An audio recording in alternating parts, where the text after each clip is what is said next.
Let's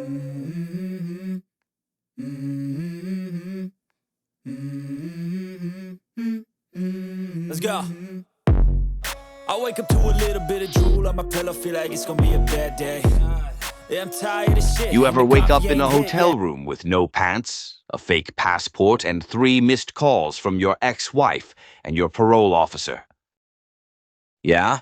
Then you need alibi shades. Courtrooms, backdoor meeting, or the back of a police car. Developed by the same guys who invented selective memory, these shades are designed to block flashbangs, questions, eye contact with snitches, the crushing weight of moral responsibility. Alibi shades. I ain't seen nothing, officer, just the sunrise and my manicure. Alibi shades in interrogation black, snitch-proof smoke, and witness protection chrome. Alibi shades for when you gotta look the DA dead in the face and say, never met the guy. Available at Lou Carboni's Pawn and Optometry under Bambi's mattress and select glove compartments in Newark. Bambi's Twisted Tales, Moana, the Drowned Island. The ocean was never her friend. That was the first lie they told. The sea don't love nobody. It just waits, hungry, patient, swallowing anything dumb enough to think it's special. The island was rotting, coconuts black with mold, fish gone, people starving, and the chiefs told the same old bullshit story.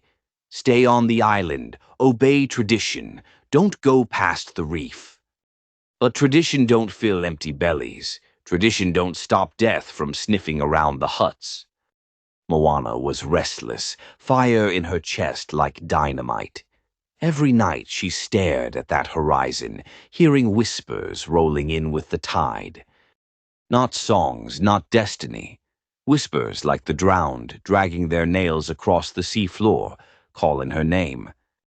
When she finally shoved her canoe out, it wasn't courage, it was desperation, and the sea was waiting for her like a loan shark who already owned her soul.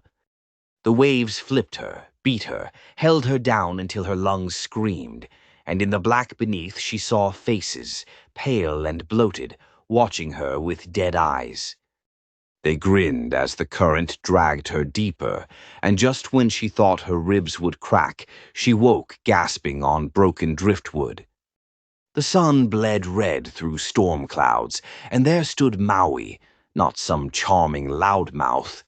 This Maui looked like a monster who'd been chewed up and spit out by the gods.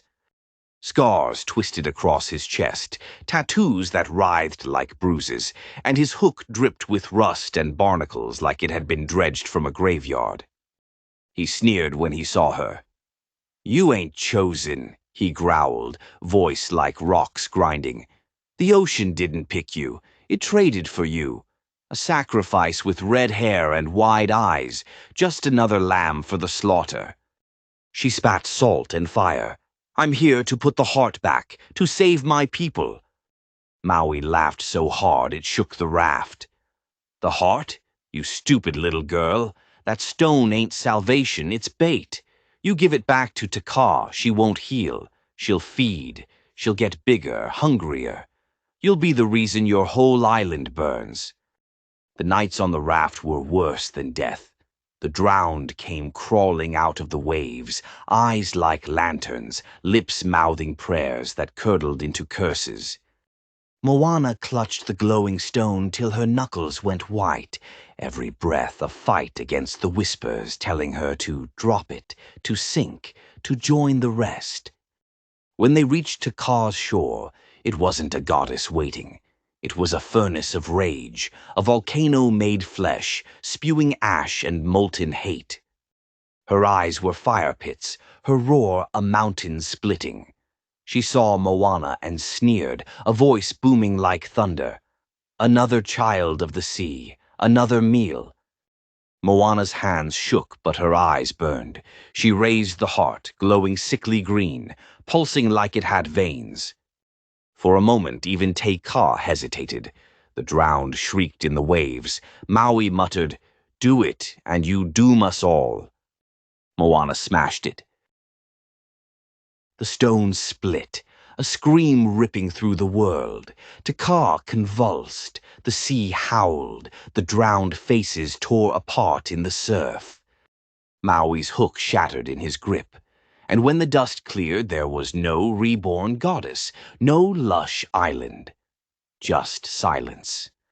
The volcano cracked, the ocean lay flat and still, dead quiet like a body with no pulse. Moana floated alone, raft splintered to nothing. The sun didn't shine, the sky didn't clear. She looked into the water, and it didn't show her reflection. It showed her face already among the drowned, smiling with black teeth, beckoning her down. The moral: fate don't give you happy endings. You can fight it, you can spit in its face, but the ocean don't bargain. It takes what it wants and laughs at the rest.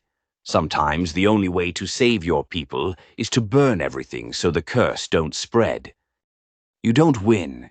You just stop losing long enough for someone else to breathe. Listen up. You just got a taste of the real story, the one Disney don't got the balls to tell. If you made it this far, you already know. Fairy tales ain't sweet, they're bloody. They ain't sing-alongs, they're warnings. So do yourself a favor. Hit that subscribe before the curse catches you. Smash the like you're breaking a witch's jaw, and ring the goddamn bell. Otherwise, don't come crying when the shadows start whispering your name at 3 a.m.